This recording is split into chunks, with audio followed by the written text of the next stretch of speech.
प्रमद बर' बिथांनि गोजौआव सोर दोङो आं बेनोसो रिप्लाय होगोन उन्दै मानसि रावा नांनो सम गैया बेफोर भेलु गैयैखौ आं खोनासंनो सम गैया उन्दै थाखोनि मानसिफोरजों बुंनायखौ आं गोसो होनो गैया प्रमद बर' बिथांनि गोजौआव सोर दोङो आं बेनोसो रिप्लाय होगोन जों दिनै बे रानिटेका ओनसोलाव बेखौनो बुंनो फैदों प्रमद बर' बिथाङा जेसेबां दिन थागोन एसेबां दिननो बिटिसिनि रांखान्थि अबस्था गाज्रि जागोन बे गाज्रि जानाय अबस्थाखौ जोङो बे बिटिसिनिफ्राय गोजान खालामनोबा एकमात्र प्रमद बर' बिथांनि सरकारखौ जोङो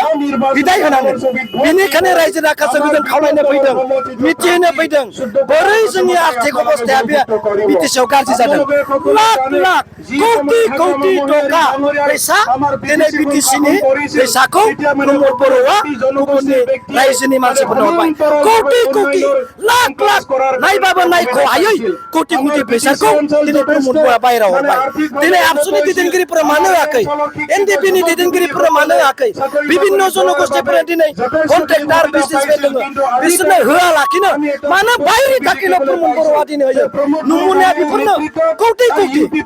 आन्दोलनखौ सोर खालामदों बबे रायजोनि जायफोरा दिनै गुबुन गुबुन रायजोनिफ्राय फैनानै बेफोर खामानिखौ लांफैदों बिसोर आन्दोलनाव बाहागो लादोंमोन बिसोरनि बिमा बिफा गथ' गथाया थैदोंमोन प्रमदखौ दिनै रायजो राजाया सों रन्जन दैमारिया बहा दोङो प्रमद बर'नियाव सों दिनै सों सिमाया मानो दासिमबो बारायाखै लेखाखौ बि स्कुल कलेज सरकारि जानायनि लेखाखौ बि दिनै एनडिपिफोरखौ इयुथफोरखौ साख्रियाव सोगोन आर्मि पुलिसाव सोगोन होननाय लेखा दङमोन बेफोरखौ बि दिनै जों प्रमद बर'नो कुइसन खालामनो थाखाय रायजोखौ खावलायदों बेनिखायनो दिनै जों बुंदों प्रमद बर' बिथांनि गभर्नमेन्टखौ